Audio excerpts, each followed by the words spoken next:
So as a CIPS student taking the commercial contracting module, okay, L4M3, basically level 4 module 3, the first thing you need to understand is that the purpose of this module, okay, the purpose of this module is to put you in a position to describe the key elements and legal aspects of formal commercial contracts and analyze and interpret the fundamentals of specifications and key performance indicators that are included in contractual arrangement made with suppliers. You need to remember that in any organization, okay, in any organization, a significant element of procurement and supply is going to be based around commercial contracting. So a lot of things that you're going to be doing when you're buying, when you're selling, those things are going to be summed up in contracts. So these commercial arrangements, very important. So the module has 3 major parts with a lot of elements between them. And in this case, we're talking about understand the legal issues that relate to the formation of contract, understand the fundamental of specifications and key performance indicators that are included in contractual arrangement made with suppliers, and number 3, understand the key clauses that are included in formal contracts. Now, at any point, if you're looking at this or if you're going through this and you think I need help with this, there's a series of videos, okay? There's a series of videos about this, and you can access them through the link provided in the video description, or you can just type zerightnetwork.com/courses. And from there, you'll be able to access the commercial contracting courses and other things. Now, moving on.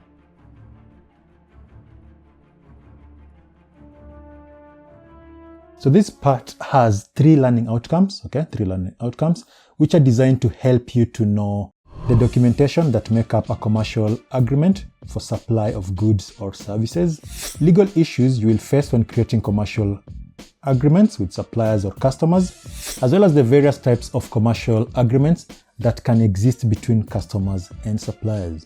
So the question then becomes, what exactly is covered in each of those outcomes, which is what you're going to look at. So we're going to look at all of those ones. Now let's start with the first one.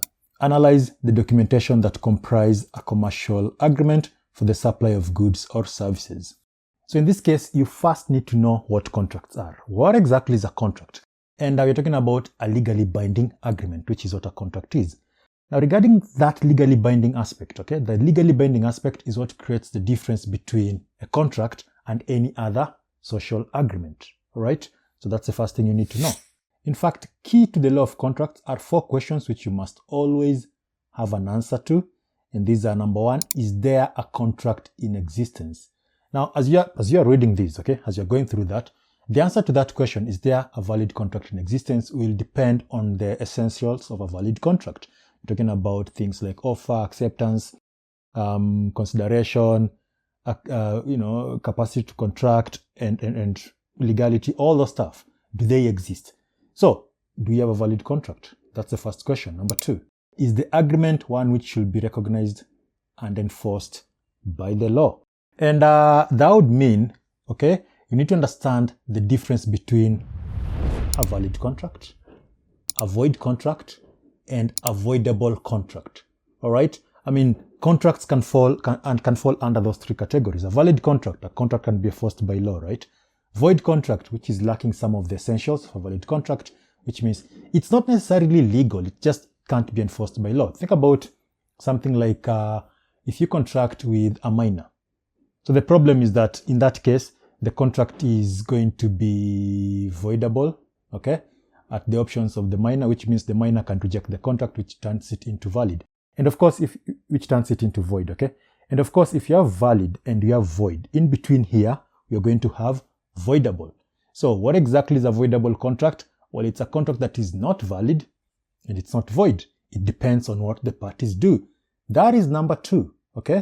Number 3, when do the obligations of the parties come to an end? That is something else that the law of contract is also concerned with, right? Because you see, when you say that a contract is a legally binding agreement, this agreement is not supposed to bind you forever. There is an exit clause. So what happens when that happens? I mean, what are some of the circumstances that can render the agreement to be over, okay, that can terminate the agreement?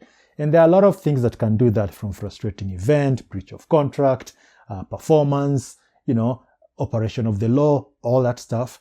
Now, the other question that the law is concerned with regarding contracts, the 4th question, is what remedies are available for the injured party if the other party fails to meet its contractual Obligations. I mean, naturally, you probably think, well, damages, that's the remedy, okay? If they don't do what we want them to do in a contract, we sue them and they pay us. Yeah. It's not always the case that people want money. There are other remedies that are also going to be available to the injured party. Things like specific performance, things like injunctions, things like quantum merit, all this stuff, right? All those are things that you need to know. And again, if you're thinking, well, those are a lot of things, how do I know? I've just said you can go to the, to the link provided in the video description. That is zerite.network/courses. Check out commercial contracting there. You'll get over 50 videos, all right? I mean, there are a lot, like 60 or something video lessons just covering all this stuff. Anyway, so the first thing you need to understand there, what are the 4 questions that are central to contract? A key requirement for a valid and workable commercial agreement is the clear statement and accurate alignment of exactly what the buyer wants and what the supplier is offering or agrees to supply. How do you define and communicate the requirements? That is something else that you also need to know as you're studying this. Because, well, if you're the buyer, then there is the question of exactly how do you let the supplier know that this is what you want? If you're the supplier, how exactly do you let the buyer know that these are the things that you're willing to provide? And in exchange for those things, this is what you want. The next thing to know is a thing or two about quotations. Now, quotations are typically used when price is pretty much the only variable that we care about. The idea behind quotation is the buyer describes what they wish to buy and the supplier offers the price at which they are willing to supply it for. So as you're studying this, okay, as you're studying the commercial contracting, this module, then you need to be in a position to answer the question, when is it advisable to use quotations? So that is something that you need to know, okay? Those are things that you need to be paying attention to as you're studying. And of course, the next thing will be request for quotations. So one of the approaches when dealing with suppliers is to send an inquiry, and this can take the shape of request for quotation, request for information, or even request for proposal. Of course, the suppliers may also choose to do that. It's not always the case that the buyer is the one who's going to send all those things. Suppliers can also just send unsolicited inquiries, all right? So you don't have to wait for the buyer to do that. As a supplier, you can just tell them, okay, here's how we propose to solve your problem, and this is how much it's going to cost you. In this case, you're going to have to know the contents of an RFQ, and you also need to know how quotations can be evaluated. So at this point, I just wanted to remind you that the purpose of this video is just summarize for you the things that you need to be concerned with when you're studying for this module, okay? But all that information, you can get them in the link provided. So now, moving on. Tenders, okay? So regarding tenders, as opposed to, say, just quotations, are going to be used where there are a lot of more variables, okay? There are a lot more variables than just price. And this can be in things like complex projects, high value, high risk purchases, projects where quality and price need to be assessed, which brings us to invitation to tender. So in some instances, an organization may need to use a more formalized bidding process, right? And that is where tenders come into the picture. And usually this will start with an invitation to tender or invitation to bid for a contract. So the idea is that the organization will put out that request, okay, expression of interest, in which case the suppliers are invited to submit their tender bids. And then the best bid, obviously, is the one that is going to be awarded the contract. Now, the criteria for choosing the best will vary depending on the organizational policy and other factors. Tendering can be defined as a purchasing procedure whereby potential suppliers are invited to make a firm an offer of the price and terms on which they will supply specified goods or services, which on acceptance shall be the basis of the subsequent contract. Well, the simplest way to understand this is that a tender is simply us telling the suppliers, look, you guys, can you submit a bid? Can you put yourself forward as the people or the persons who are going to solve our problem and tell us, well, how much it will cost you, it will cost us if you do that, and what are your terms? That's the whole idea behind tender. So as you're studying this, of course, the question then becomes understanding the tendering process. What is the tendering process? First of all, there are several approaches. Before even going to the steps involved in tenders, there are several approaches that can be used when tenders are being issued or when you are using tender. Okay? So the several approaches to tenders will include number one, open tendering. In this case, the invitation is widely advertised. It's open. Anybody who thinks they're qualified, go ahead. Supply or rather send your bid. All right? It's open tendering. Number two, selective tendering. Now in this case, we want people to, rather we want suppliers, but the invitation is not sent to everybody. We restrict the people who are going to do that. Like for example, we may just restrict it to 5 to 10 suppliers, and then these 10 suppliers are the ones who are going to send us their bid. Now, as for how you do that, well, it will depend with the organization, all right? I mean, at some point, maybe they could pre-qualify the suppliers and then decide to send them the information that will now force them to submit their tender bids. And number three, we have restricted open tenders. Now, in this case, the tender is open, but it's open to restricted suppliers. So it's just a combination of open tendering and selective tendering. So what are we saying? Like in this case, we might say, okay, yeah, we need suppliers, but you're going to restrict how we send that information. So just put it in our website. So it's only people who saw the information in our website. Those are the ones who are actually going to submit their tender bid. Or we just advertise the thing using this particular media. So only the people who have access to that media can then submit their bid. So what do we have? Open, restricted, and selective. Steps in preparing for tendering process is also another thing you must know. Check that out too. Now, usually with tenders, the idea is that the lowest price is probably going to be awarded the contract or the most economically advantageous tender. But even having said that, again, as I pointed out earlier, the steps that you're going to use to, say, select a supplier who is qualified for the tender will depend, right? Will depend on organization policy, will depend on the environmental factors, and by the environmental, I mean the business environment. I mean, maybe you have two suppliers, both of them have a good price that they've quoted, but then probably one of them has maybe their vision or their organizational culture aligns with yours. You probably award them the contract because of that. The point is, people tend to think that when it comes to awarding tenders, we just settle for cheap price or economics. But sometimes there are other factors that can go into play when you're awarding tenders. It will be legally and ethically important for an invitation to tender to state clearly that the buyer will not be bound to accept the lowest price quoted. Specified non-price criteria such as environmental, social stability, or innovation will be taken into account and given a specified weight or priority in the contract award decision. And number three, post-tendering negotiation may be entered into if necessary to qualify or to clarify tenders or to discuss potential improvements or adjustment to suppliers' offer. So yeah, that is important. Again, look, if you need any help, as I keep on saying, right, check out the link in the video description, and it will send you to a lot of other videos that more, step-by-step lessons, okay, as far as commercial contracting is concerned. So ZeroNetwork/courses, link is provided in the video description. Now, what else do you need to learn? So far, those are things that you need to learn as far as the first learning outcome is concerned, right? The other thing that you also need to learn in this case, or rather to study as you are going on with this course, will be developing specification. Specifications can be defined as a statement of requirements that are supposed to be satisfied by the supplier.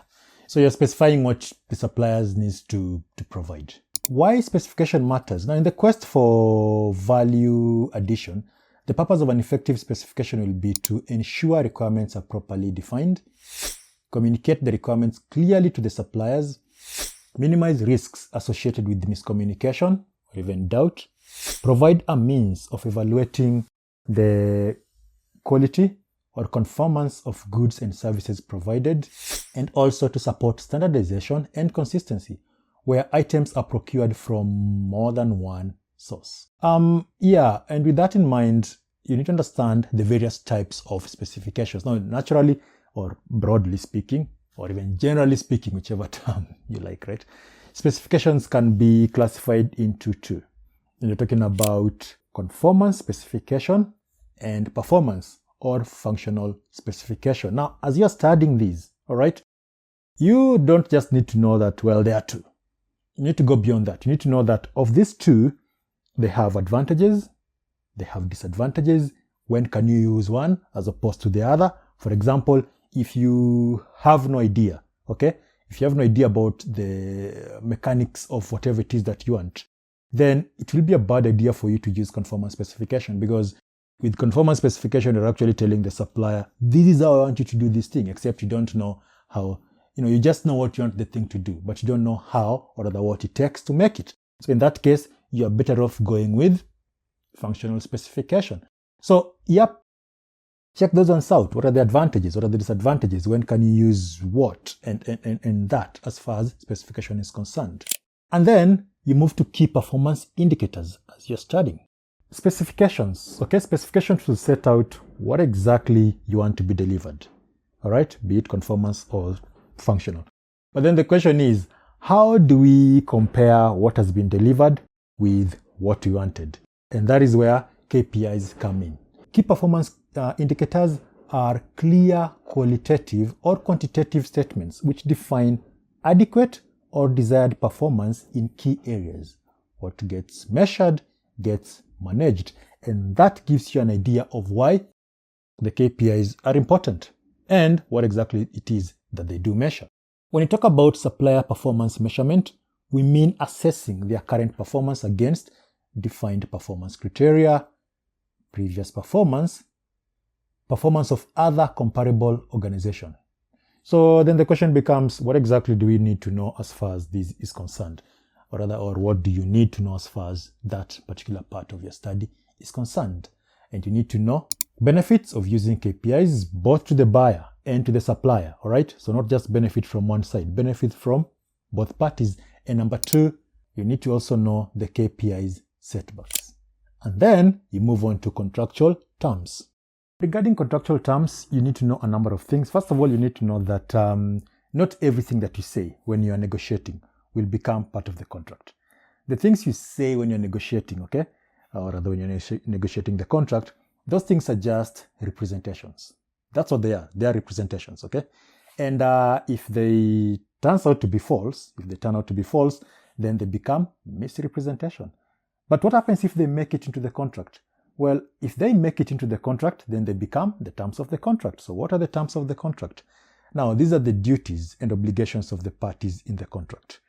So you need to understand that. You need to understand the various types of, these terms of a contract. So we have express terms, which are things you're going to discuss. We have implied terms, which are things that you are probably going to be discussing, but they still constitute part of that contract. It's also important to understand whether a statement is a term of a contract or a mere representation, okay? So what makes it a term of a contract? Because if it becomes a term of contract, then it means that, the other party expects you to fulfill that term. If it is just a mere representation, then that is just something you said with an intention to get the party into a contract. And usually, there are many things that are taken into account when you're determining that. For example, the person who said that thing, all right? Think about it this way.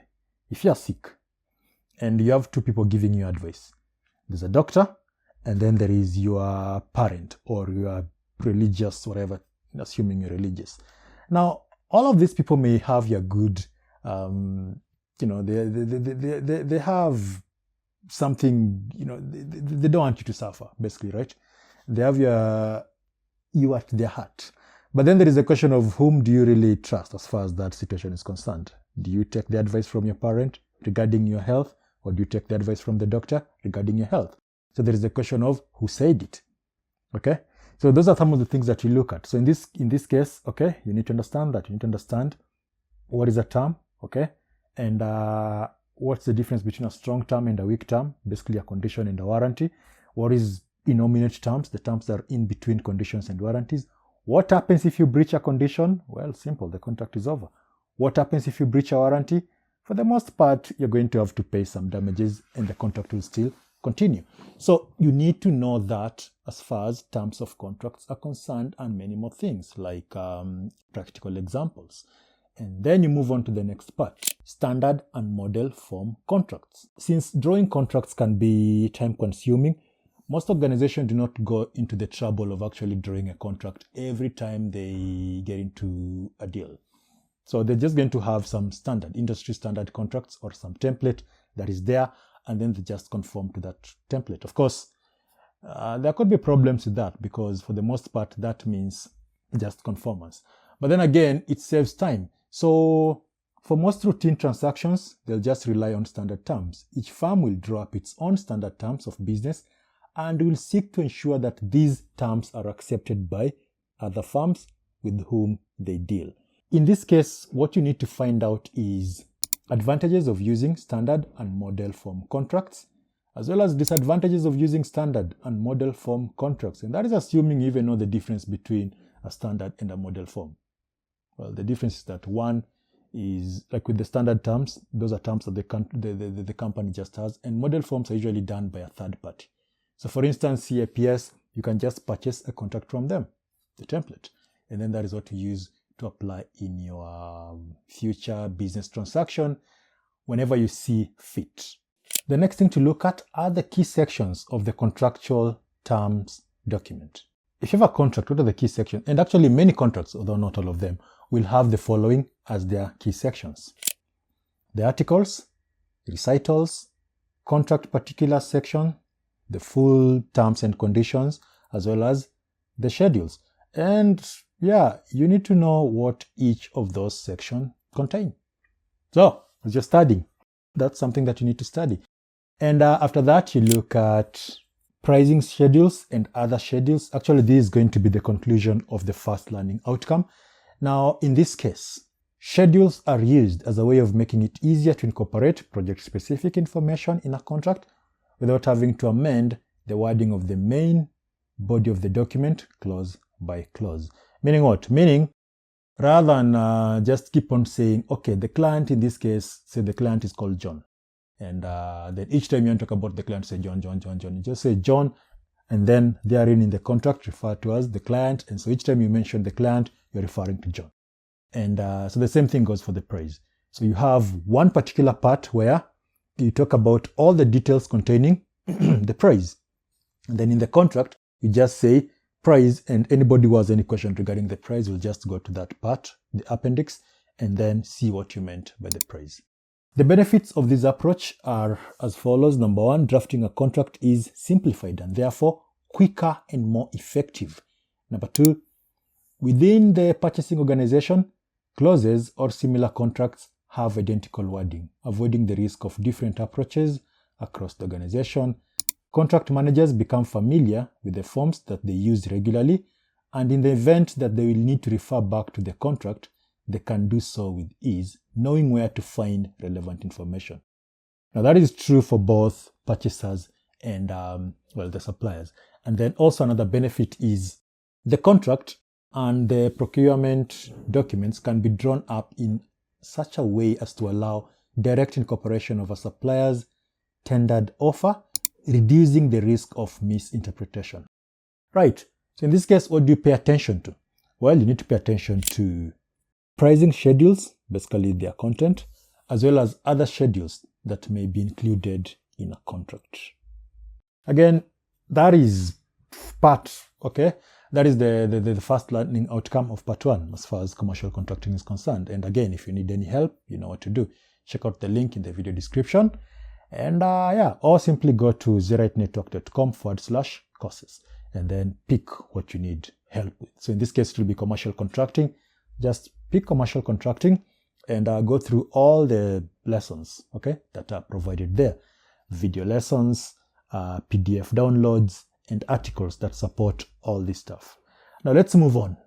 The second learning outcome requires you to analyze the legal issues that relate to the creation of commercial agreements with customers or suppliers.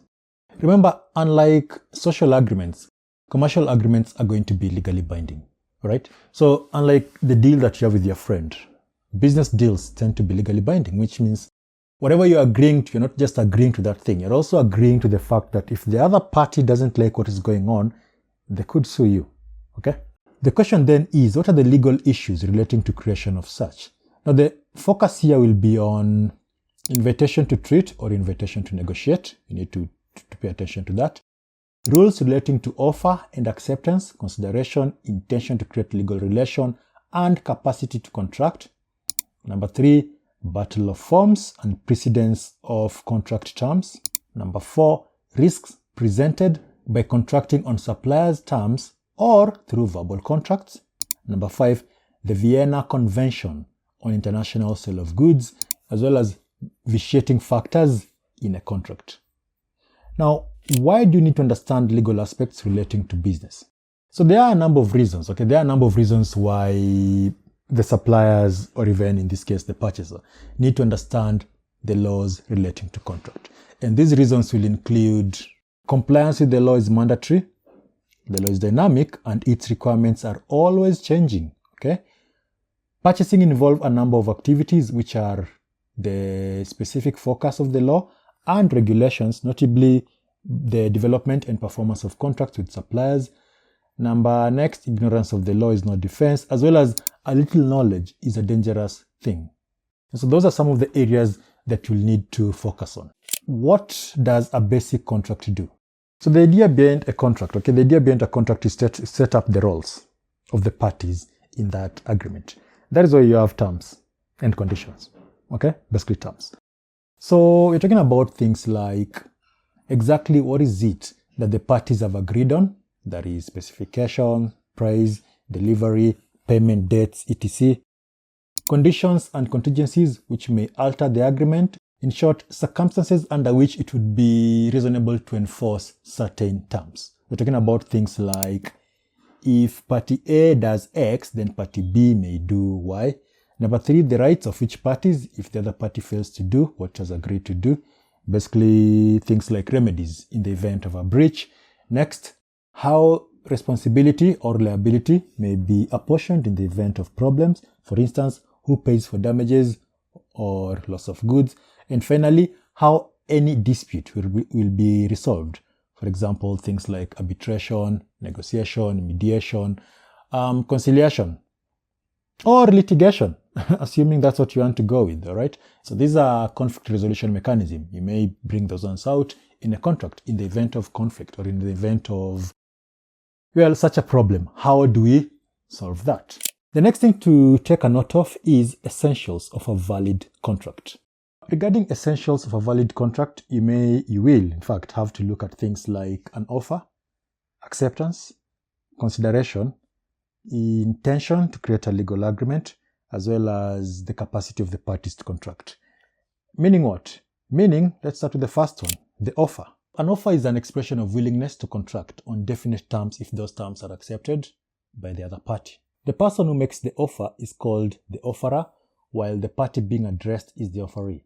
And an offer is interpreted according to an objective intention, not subjective. That is, how a reasonable person in the position of the offeree would look upon the statement or action of the offerer.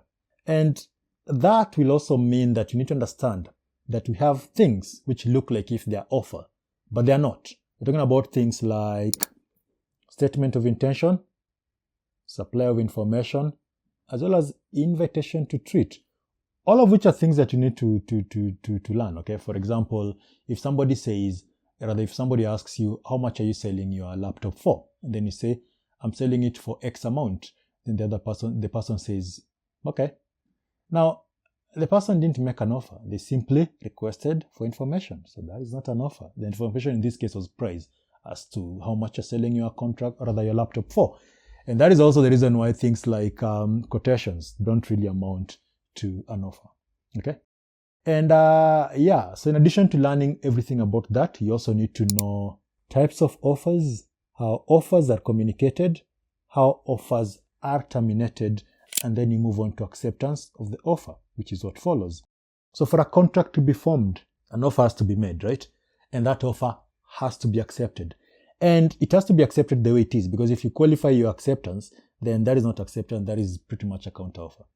So if I say I'm selling my laptop for X amount, and then you say you'd like to buy my laptop for X minus 1, then that is not acceptance. That is just you countering my offer by presenting your own offer to buy.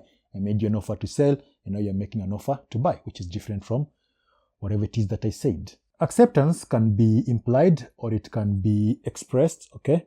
And you need to know the difference. Basically, expressed acceptance, that is what you've said. Implied acceptance is going to be derived from your behavior. And yeah, so you need to learn all that as part of your revision as far as this part is concerned. And consideration is one of those things that will follow. And by consideration, you're talking about the price that you pay in order for you to get into that contract. All contracts have a price. Think about it, right? When you go to college, what exactly is the price? School fees, okay? The guy who's teaching you, they have a contract with the institution. What is their price? They have to be there and keep on talking while you're busy checking your phone. So they have to sacrifice their time in exchange for the money that the school is going to pay them. What about the school? The school has to lose the money that you gave them as fee to get infrastructure and the tutors. So the point is, in all contracts, there is what you pay. In short, the entire contract is based on a simple principle called quid pro quo. Something for something. Now, in this case, you need to know that consideration can be classified as executory consideration, executed consideration, and past consideration. All those are types of consideration which you must understand. Now, after which you need to look at contractual capacity and intention to create legal relation, which are the other elements, okay? The other elements of a contract, or at least associated with the formation of a contract. What are the risks associated with verbal contracts? So the first thing you need to understand is that a contract, because most people say, well, we didn't have a contract because we didn't sign anything. Yeah, that is just you assuming that contracts must be written. The truth is, contracts can be verbal, contracts can be written, okay? The only challenge with a verbal contract is that, well, proving it becomes a bit difficult, unlike a written contract. It is generally preferred to put commercial agreements in writing in order to minimize the risk of different parties to a discussion having different perceptions or recall of what was precisely agreed upon. Number 2, commitment to inappropriate terms. Number 3, mistakes in contracts due to lack of genuine agreement. Number 4, ambiguity of contract terms, as well as lack of terms to use in contract management. And then you have battle of forms and precedent of contract terms. So typically, you not only need to know what battle of forms are, you also need to know how it takes place, because then you understand what causes it. Because this is what happens in most procurement, setups. So somebody wants something, okay? They send an inquiry, and the other person responds that they're willing to supply that. And then the other person says, okay, go ahead, supply. Then they supply, and then we pay, and then that's it, right? But then the problem becomes, which terms are we using throughout this process? Is it the buyer's terms, or is it the procurement's, or rather the supplier's terms? And so all these documents, okay, the delivery note, the invoice, the inquiry, all those terms, all those documents have terms.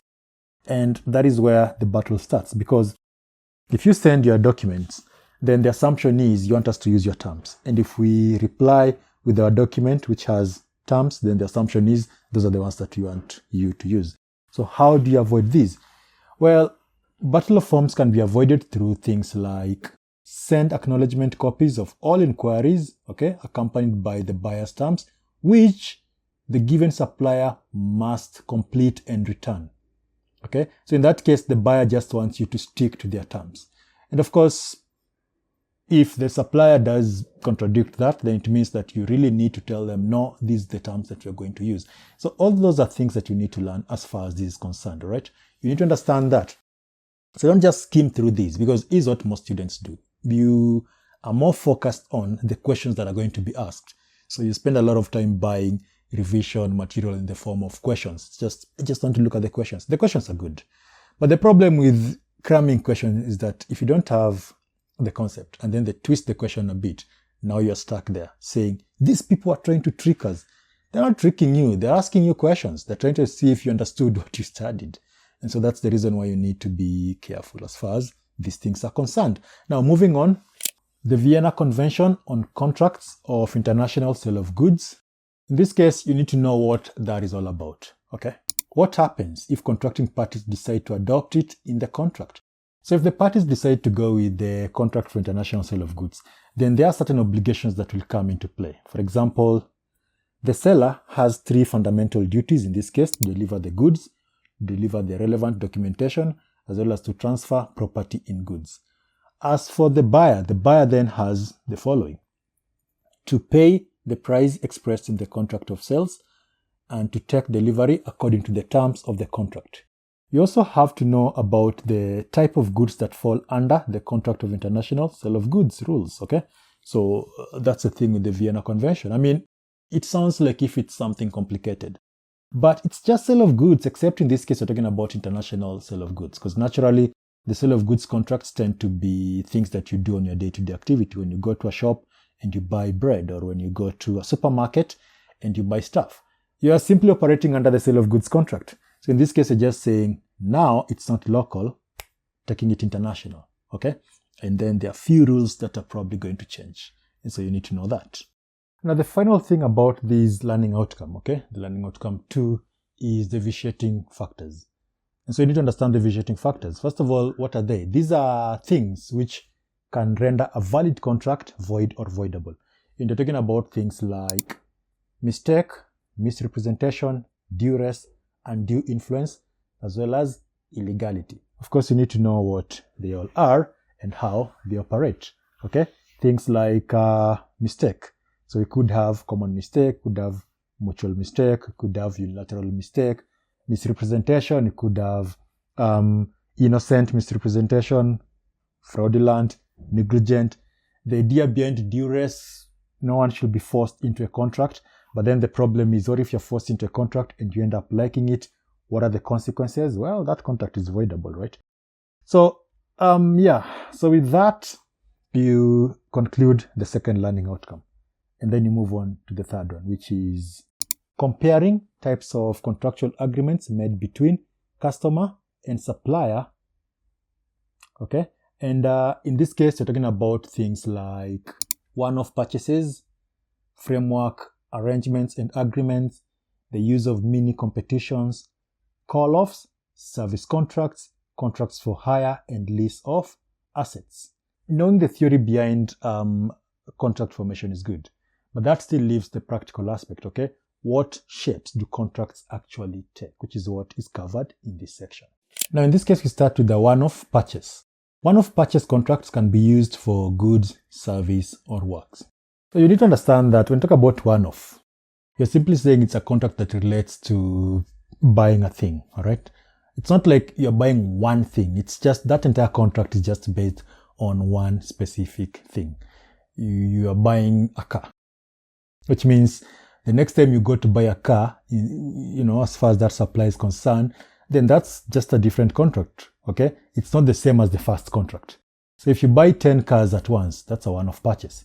If you buy 10 cars at different intervals, then each contract can be a separate contract. And that becomes a one-off in each case, because you don't have to rely on the terms of the previous contract in the second contract. One-off purchase could be for something like low value new purchase, okay, such as replacement item of office furniture, the contracting of one-off service, such as office redecoration or relocation, the procurement of a high value, long life capital asset, such as a building, IT system, plant, or equipment. And so you need to know a number of things about those ones. We're talking about things like practical example of these contracts, for instance, simple one-off purchase, complex one-off purchase, reason for going with the one-off purchase contract, okay, you need to know that, as well as the risk of one-off purchase to the supplier or to the buyer. That is something that you also need to know. Now, the next thing that you need to know under this learning outcome is framework arrangements and agreement. These framework arrangements or even agreements, they provide alternative way of contracting. With a framework agreement, this is an agreement between one or more contracting authorities, so in this case the buyers, and one or more economic operators, in this case suppliers, which establishes the terms, in particular the terms as to price and where appropriate quality, under which the economic operator will enter into one or more contracts with the contracting authority in a period during which the framework agreement applies. Now, the other way to look at this is a framework agreement is a general term for agreement with providers that set out terms and conditions under which specific purchase, that is call-offs, can be made throughout the term of the agreement. We're talking about a scenario where rather than having to deal with the supplier every time you want to buy something, the suppliers compete to be in part of that agreement. And then when you need something, you just do a call-off. So it's like, we need pens.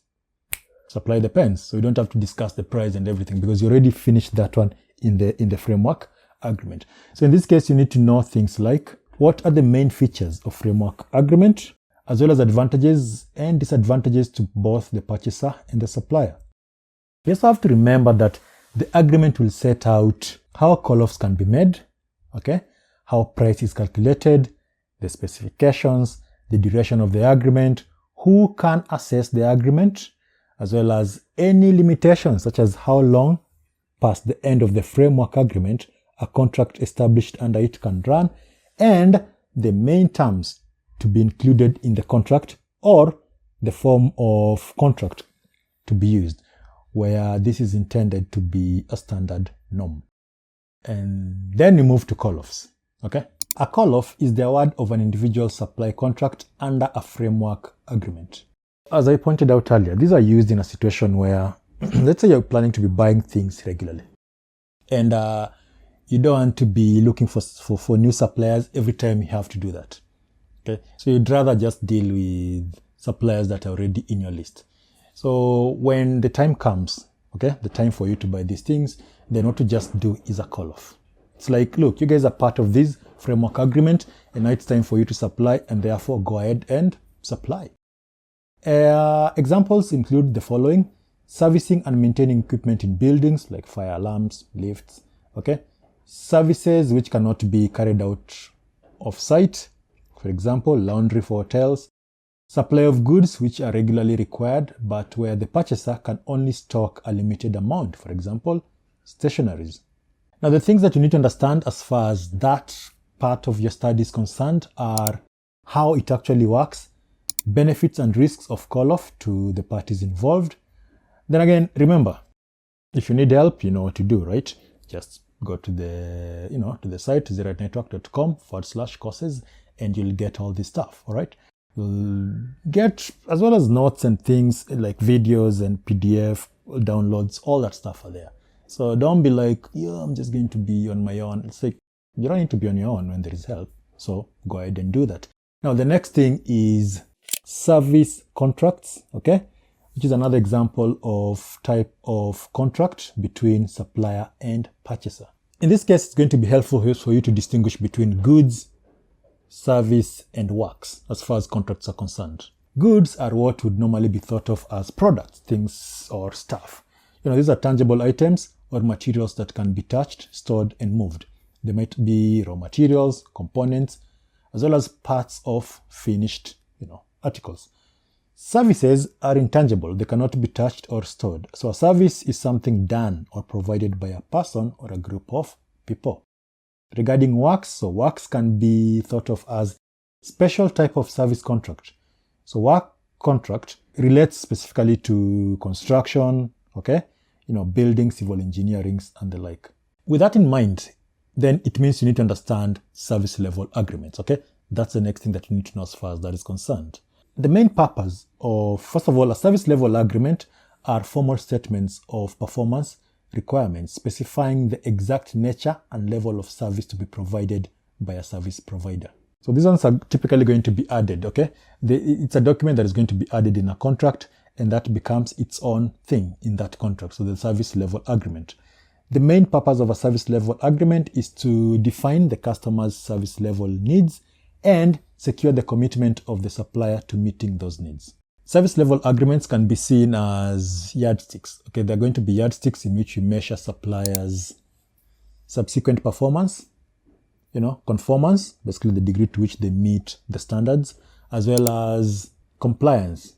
That is, how do they fulfill the agreed terms. In addition to being part of a service contract, the SLA, okay, so the service level agreement, therefore potentially are a useful tool for client-supplier communication and relationship. They also show expectations and conflict management, cost management, as well as performance monitoring, review, and evaluation.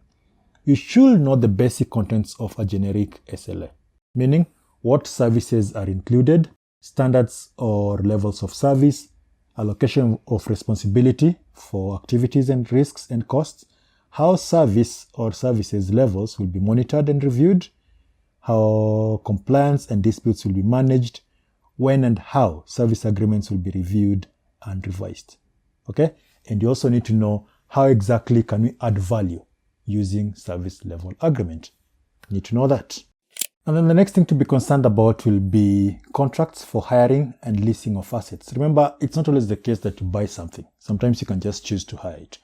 So in these contracts, or rather with these contracts, you need to know why you would hire or lease rather than buy. Okay? So should you hire the asset or buy the service? That's something that you need to know. The question of transfer in the contract. So how do risks transfer as far as these contracts are concerned? You also need to know the issue of maintenance of what is hired, as well as the period of hire and arrangement at the end of the period. So again, this just means understanding something like hire purchase. In fact, hire purchase is a good example of this contract. So you need to know that. Of course, as I said, there's content that can help you throughout, studying these. So yeah, you need to know all that. And that is actually going to mark the end of part 1. Remember, I said there are 3 parts to this module. Okay? And the first part was understanding the legal issues that relate to formation of contracts, and that part had 3 learning outcomes, all of which we've looked at. And now we're moving on to the second part.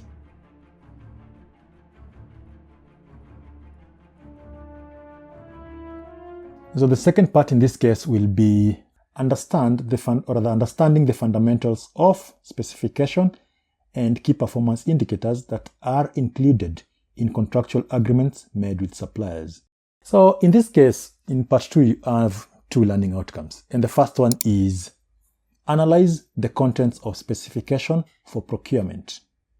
Now the idea is to be clear about what exactly it is that you specify in a contract. In fact, the same just applies to any procurement agreement you get into, which is why you need to look at drafting specifications and developing market dialogue with suppliers, the use of standards in specification, okay, typical sections of specification, including social and environmental criteria in specification, as well as the role of information assurance in developing specification. You need to understand that specification is actually the most important part, okay, of your contract. Because why are you in a contract? Because you want the supplier to do something, or because you want the buyer to do something? Well, in this case, because you want the supplier to do something. What exactly is that thing that you want them to do? Specify that, okay? Hence, specification. It describes what the customer wants to buy and consequently what the successful supplier is required to supply. Now, if specifications are poorly done, then you know that is going to affect the 5 the 5 core value, or the 5 rights of purchasing. We're talking about quality, quantity, time, place, price. So, number 1, drafting specifications and developing market dialogue with suppliers. Obviously, that's the first thing that you need to pay attention to. So the questions at this stage, okay, the questions at this stage about specification will include things like who's responsible for producing the first draft of specification? Is there an existing specification? If so, how well does it achieve what is needed? What are its identified shortcomings? If there is no existing specification, what are the broad objectives to be achieved? Is there an already defined minimum quality standard? What is it? Are there quality aspiration above the standards? Okay? And all these are questions that you're going to be asking yourself as far as the scoping stage of defining, or rather developing, a specification is concerned. So you need to know that. Remember, stakeholder views are important when designing specification. So when writing your first draft of a specification, which is the next thing you need to be worried about, you have to remember the following points, okay, as far as that is concerned. What are you trying to achieve? Any preference for conformance and performance specification? The varying perspective of different stakeholders? Relevance and avoiding the inclusion of anything not actually needed, okay? the limits and constraints of the scope of the procurement, performance standards to be achieved, improvements sought, okay? I mean, all these are things that you're going to factor in when you're drafting your first draft as far as specification is concerned. You also have to know the advantages and disadvantages of starting from a pre-written specification. Now, the next thing that you need to study here is the use of standards in specification.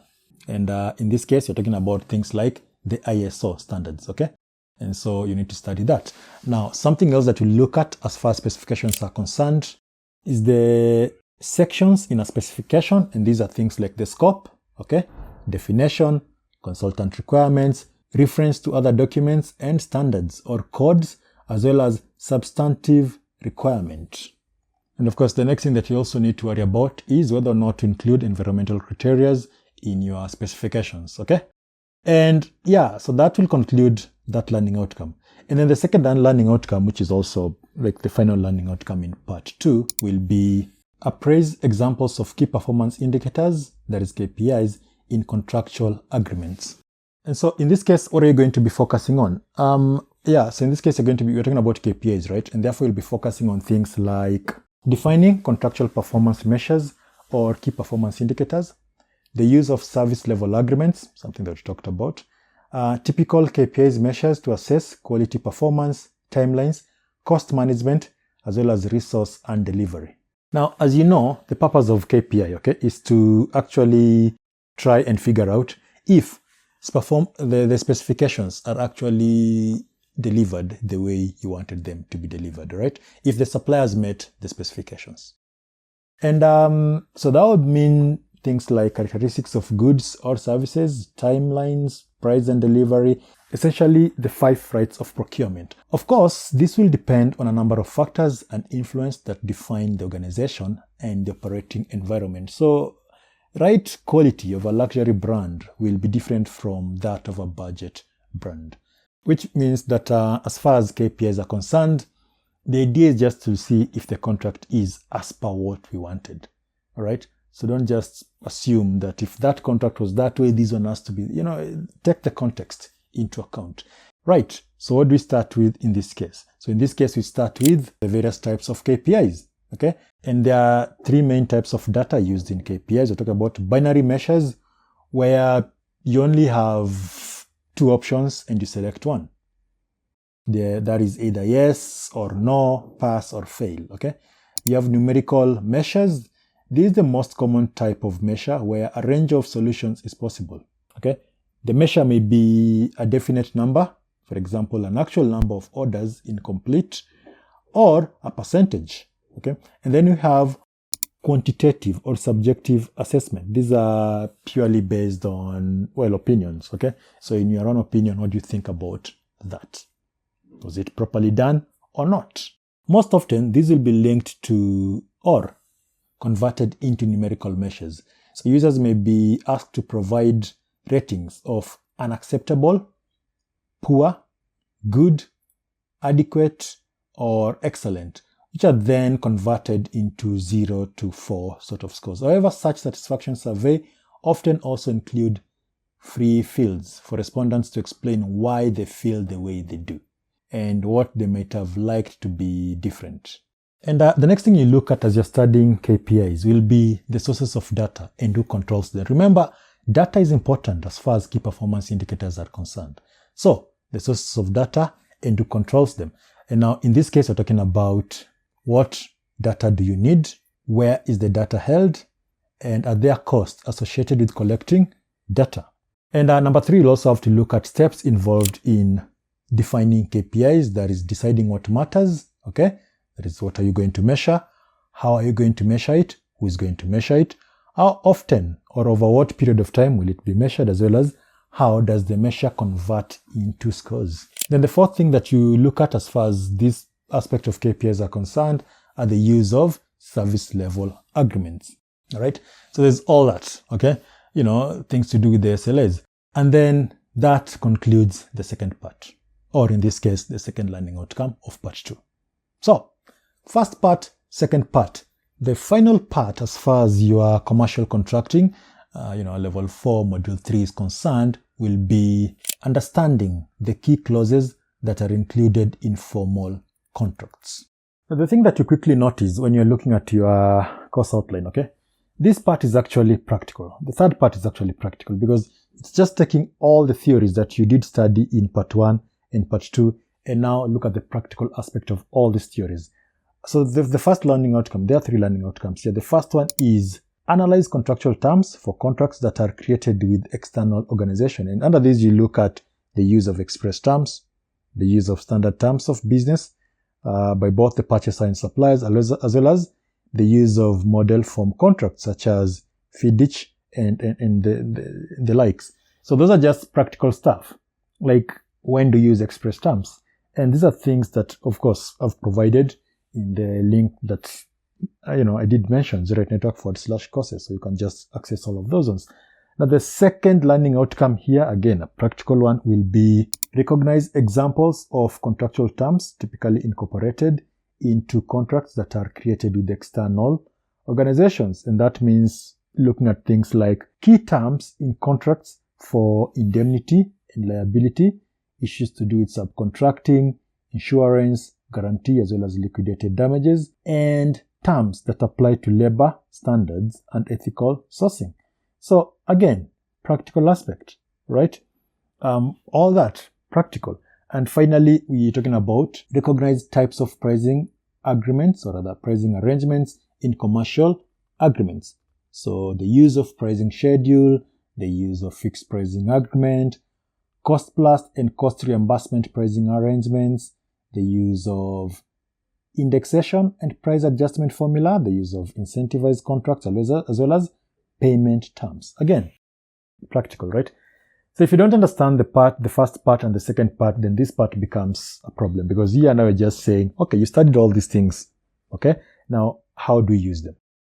Again, look, I just want to point out that if you need any help, all right, I did a series of videos, over 50 videos, okay, lessons about all this stuff from the first one to the last one. And so you not only access the videos, you can also access the PDF notes that you can download. We have articles that cover all this stuff. And all this is available at, 08network.com/courses or through the link provided in the video description. You can just click and directly go there. Learn, okay? These are video lessons that you can, you study at your own pace. Okay? So you study, if there is any question, obviously you ask, and I'll be there or someone from the office will be there. And they'll help you to go through all those things. So don't just sit there with your question and be frustrated and, because you're doing self-study. Just because it's called self-study doesn't mean that you don't need help. So if you need help, go ahead. So yeah, I'm Moses from 08 Network, and I'll see you in the next video.